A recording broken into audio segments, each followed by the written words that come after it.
ସମସ୍ତଙ୍କୁ ନମସ୍କାର। ପ୍ରେଜ୍ ଲର୍ଡ। ମୁଁ ଆଶା କରୁଛି ଆପଣମାନେ ଭଲରେ ଥିବେ।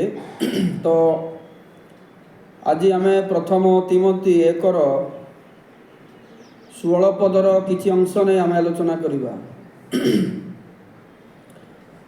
ତଥାପି ଯେଉଁମାନେ ଭବିଷ୍ୟତ କାଳରେ ଅନନ୍ତ ଜୀବନ ପାଇବା ନିମନ୍ତେ ଯୀଶୁଖ୍ରୀଷ୍ଟଙ୍କଠାରେ ବିଶ୍ୱାସ କରିବେ, ସେମାନଙ୍କ ନିକଟରେ ଦୃଷ୍ଟାନ୍ତ ସ୍ୱରୂପ ହେବା ପାଇଁ ପ୍ରଧାନ ପାପୀ ଯେ ମୁଁ, ମୋ ଠାରେ ସେ ଯେପରି ଆପଣା ପୂର୍ଣ୍ଣ ସହିଷ୍ଣୁତା ପ୍ରକାଶ କରନ୍ତି, ଏଥିନିମନ୍ତେ ମୁଁ ଦୟାପ୍ରାପ୍ତ ହେଲି। ପ୍ରଥମ ତିମୋଥୀ 1:16ରେ ଅନେକ ବିଷୟ ଗୁଡ଼ାକ ଲେଖା ହେଇଛି, କିନ୍ତୁ ସବୁ ବିଷୟ ମୁଁ ଆଲୋଚନା କରିବି ନାହିଁ। ମୁଁ ଆଲୋଚନା କରିବି ପାଉଲ ନିଜ ବିଷୟରେ କହନ୍ତି ମୁଁ ପ୍ରଧାନ ପାପୀ। ତ ପ୍ରକୃତରେ ଏହାର ଅର୍ଥ କ'ଣ? ତ ଏହାର ଉଦ୍ଦେଶ୍ୟ ଜାଣିବା ପୂର୍ବରୁ ଆମେ ଅଳ୍ପକେ ପ୍ରାର୍ଥନା କରିକି ଆରମ୍ଭ କରିବା। ପ୍ରେମୟ ପ୍ରଭୁ, ଧନ୍ୟବାଦ ଦେଉଛୁ, ସୁନ୍ଦର ଅବକାଶ ଦେଲ। ଆଉ ଆମେ ସତ୍ୟକୁ ଜାଣିବା ନିମନ୍ତେ ଯେଉଁ ତୁମ ସମ୍ମୁଖରେ ଚାହୁଁଛୁ, ଆମକୁ ଅନୁଗ୍ରହ କର ସତ୍ୟରେ ବଢ଼ିବା ନିମନ୍ତେ। ପ୍ରାର୍ଥନା ଯୀଶୁଙ୍କ ନାମରେ ମାଗୁଛୁ, ଆମେନ୍।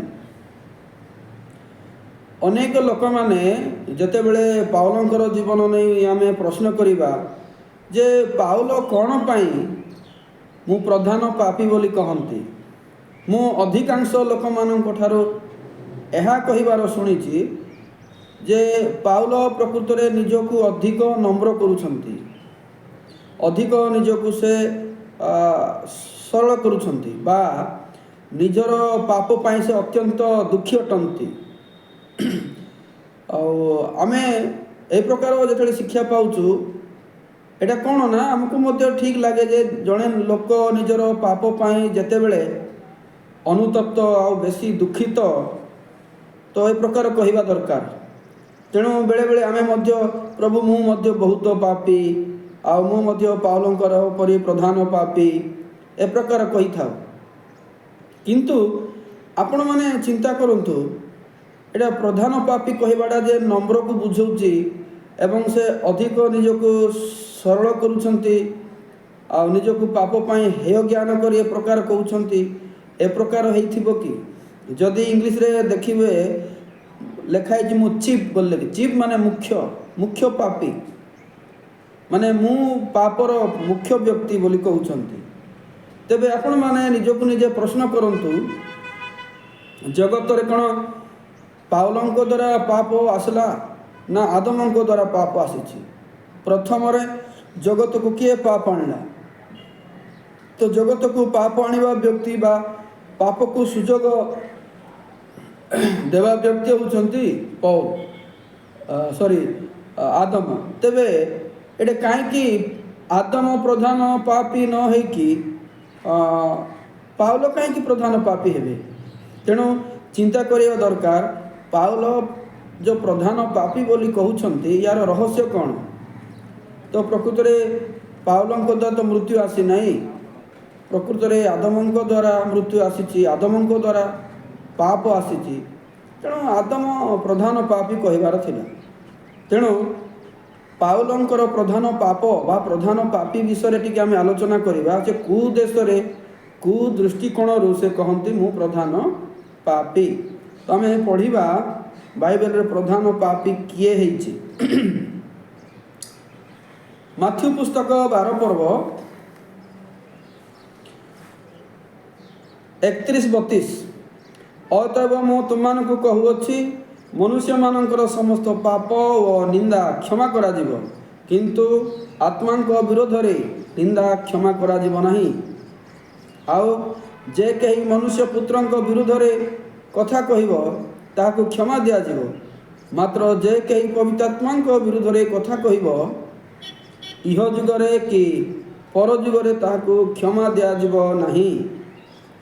ତ ଏଠାରେ ଦେଖନ୍ତୁ, ଯୀଶୁ ଏଇଟା ନିଜେ କହିଛନ୍ତି ଯେ ମୋ ବିରୋଧରେ କହିଲେ କ୍ଷମା ଅଛି। ମନୁଷ୍ୟ ପୁତ୍ର କହିଲେ ନିଜ ବିଷୟରେ କହନ୍ତି ଯେ ମୋ ବିଷୟରେ ବା ମୋତେ ବିରୋଧ କରି କହିଲେ ତୁମର କ୍ଷମା ହେବ, କିନ୍ତୁ ପବିତ୍ରାତ୍ମାଙ୍କ ବିରୋଧରେ ଯଦି ଯିବ ତୁମର କ୍ଷମା ହେବ ନାହିଁ। ତାମାନେ ପବିତ୍ରାତ୍ମା ବଡ଼, ଯୀଶୁ ସାନ, ସେମିତି କି ନାହିଁ। पवित्र आत्मा बड़ जीशु सान सेमती ना। तो पवित्र आत्मा विरुद्ध में निंदा करवाटा क्षमा नहीं बोली लिखाई। तो बेले बेले आम भावु जे पवित्र आत्मा जो पेंटिकस्ट दिवस आसी आज भी अनेक लोक मैंने से प्रकार एक्टिंग करती रिका सकावरा ना भिन्न प्रकार स्वर कि आतंकित है किसी गोटे अलग मनोभाव नहीं कहती। तो ताकू जदि तुम विरोध कर लोक कहे जे तुम्हें पवित्र आत्मा को विरोध कर ना कह। प्रकृत में पवित्र आत्मा विरोध कौन है कि ठीक आम चिंता करवा। मोर गोटे वीडियो अच्छी अलरेडी आपण मैंने देखिथे जदि कहीं देखी ना पवित्र आत्मा विरोध कहले कौन से वीडियो देखो तो आपण मैंने जानीपर से पूरा डिटेल्स लिखा आ वर्णना अच्छी।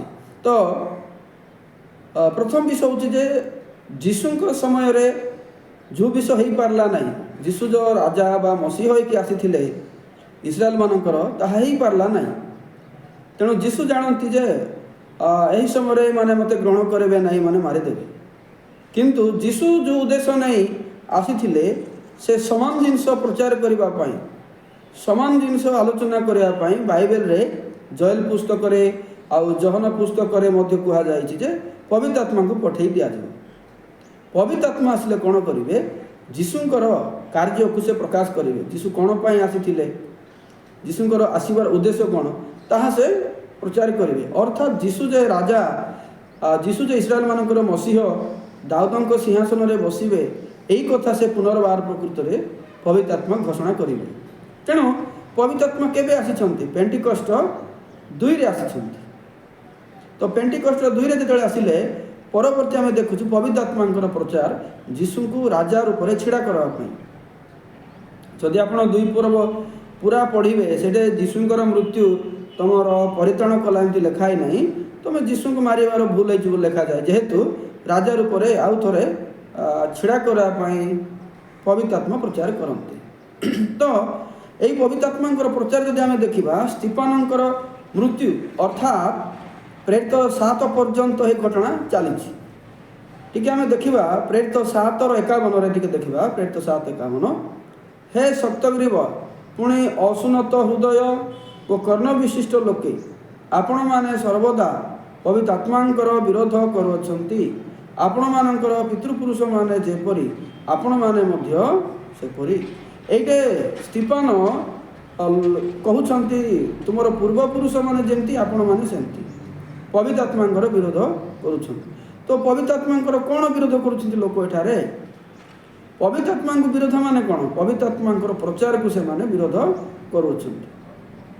कहीं पवित्र आत्मा आसिले जीशु विषय साक्ष्य देवे बोली लिखाई। तेणु जीशु किए ताहा से माने ग्रहण करि पारु नाहंती जेहेतु जो समय जीशु को मारिले जीशु को घृणा करके से मनोभाव एबे भी अच्छे। आ पेंटिकस्ट दिवस रे पवित्र आत्मा आसिक जो प्रचार करुछंती आ जीशु को राजा रूप में मसीह रूप में ग्रहण कर से माने करि पारु नाहंती। तो एबे भी पवित्र आत्मा विरोध में अच्छा पवित्र आत्मा विरोधर अर्थ कौन से जीशु को मसीह रूप में राजा रूप में ग्रहण कर पारना। पावन पद अनुसार भावाती मध्य क्या आपण मानकर पितृपुरुष मैंने ताड़ना करनथिले जो मैंने से धार्मिक व्यक्ति आगमन विषय पूर्व जनाई से बोध कले एबे आपण माने तांको क्रूशार्पण करी समर्पण करी बोध करी अछंती। देखंतु एटे स्टीफान जीशु विषय कहती जे जीशु विषय जो मैंने भाववाणी करथिले तुमर पितृपुरुष मैंने तांको बोध कले और मारिदेले ताने से समय मत तुम्हें पवित्र आत्मा विरुद्ध में कार्य करियछ तुमर लोक मैंने प्रकार आगुरी अच्छा आउ से प्रतिज्ञार व्यक्ति अर्थात जीशु आसिले तो से जीशु ग्रहण कल ना बरम क्रूशरे मारिदेल ए प्रकार कहते। तो ए प्रकार जो कहते लोक मैंने स्टीफान अधिक अधिक रागुंट आउ मारवा चाहूँ। तेणु शतापन जदि देखिए से माने तांको पूर्ण मात्रा रे मारिबा को चाहूँगी आ एक जगह माड़ी पड़े लिखा शतापन। तो 58 देखो पुणी से माने तांको नगर बाहर कर पथर फोपाड़ी मारिबा को लगिले आ साक्षी माने साउल नामक जड़े युवक पाद पाखरे आपणा आपणा वस्त्र रखिले जेते बेले स्टीफान को लोक माने मारुछंती से माने साक्षी भाव रे अर्थ आम मारिलु बोलिकी प्रमाण पाई से माने साउल नामक युवक पाखरे आपण आपण वस्त्र रखिले। तो एटा साउल एटा किए एटा ये एका परवर्ती जे कि पाउल होइछि। तेणु पाउलंक चरण रे बा साउलंक चरण रे समस्ते आपण आपण वस्त्र रखिले। किए रखिले जे कि स्तिफान को मारुछंती। स्तिफान को मारिबार अर्थ कोन? पाउल कोन स्तिफान कोन बोली कहउछंती, तुमर पूर्वपुरुष जेंती तुमे भी सेंती पवित्र आत्मांग विरोध करूछ। पवित्र आत्मांग विरोध माने कोन? जीसु को राजा रूप रे मसीह रूप रे ग्रहण करि पारुनो आ पवित्र आत्मा जो प्रचार करूछंती तुमे मानि बाकू नाराज। तो एबे देखंतु स्तिफानंकर समय पवित्र आत्मा प्रचार करूछंती स्तिफानंक द्वारा जीसु तुमर मसीह, जीसु तुमर राजा, किंतु से माने स्तिफान को मारुछंती। तो स्तिफान को जो मारुछंती यार अर्थ कोन? से माने पवित्र आत्मा विरुद्ध रे अछंती, पवित्र आत्मा को से माने विरोध करूछंती। जीसु जो 12 पर्व माथ्यू रे कहिले तो मनुष्य मानकर समस्त पाप क्षमा हेले भी जो पवित्र आत्मा विरोध रे जीव तार क्षमा नहीं। केबे केबे इह जुगरे कि पर जुगरे क्षमा नहीं। ता माने कोन? पवित्र आत्मा जेते बेले आसीबे जीसु को नहीं जहाँ प्रचार करिवे, जदि जने लोक ता विरोध करिवो से इह जुगरे पर जुगरे क्षमा पाइबो नाही बोली लेखा अछि।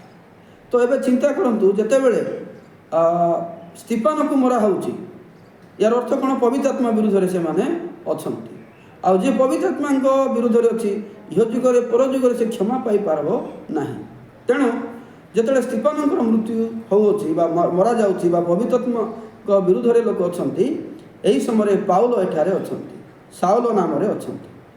तो एही से साक्षी अछंती स्तिफान को मारिबा निमंते। अर्थात पवित्र आत्मा विरुद्ध रे साउल अछंती, पवित्र आत्मा विरुद्ध रे पाउल अछंती।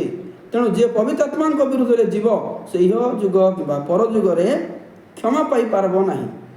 तेणु पवित्र आत्मा विरुद्ध रे जीवा एटा अक्षमणीय पाप, एटा भयंकर पाप।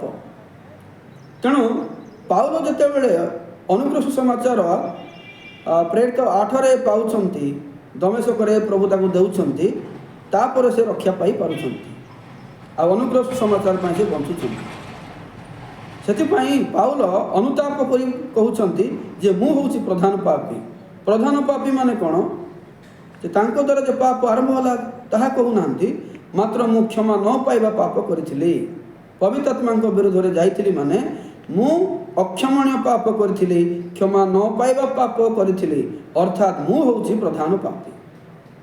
हाँ, एबे जदि आमे देखिबा आदम जदि पाप कले आदमंकर पाप प्रकृति क्षमा होउची, किंतु आदमंक ठारू आउरी भयानक माने कोन? क्षमा न पाइबाटा पाप माने पवित्र आत्मा विरोध रे जाइथिली तो मु क्षमा पाइबा कथा नहे, मु दंड पाइबा कथा, मु संपूर्ण नरक जाई थांती। जेतु इह जुग पुर जुग जो क्षमा हबो नाही से प्रकार पाप मु करिथिली।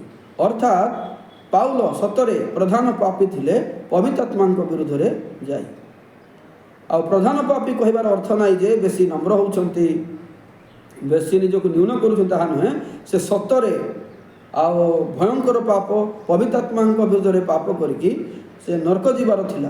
तेणु से प्रधान पापी हेई सारिछंती, ताहा से स्वीकार करंती। किंतु अनुग्रह समय थिला बोलिकी तांको द्वारा प्रभु आरंभ कले। जदि अनुग्रह समय न थांता पाउल प्रकृति नरक जाई थांते। तेणु ताहा से वर्णना करंती।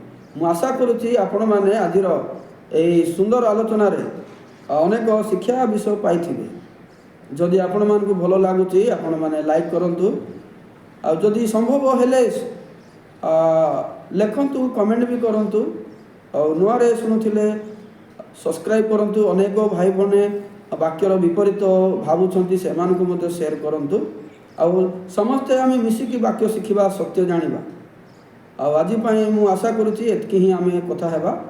आ ए वाक्य को आपण माने सुनंतु, आ अनेक मान को मते जणांतु। एतिकी कहबी समस्तंकु प्रेज द लॉर्ड।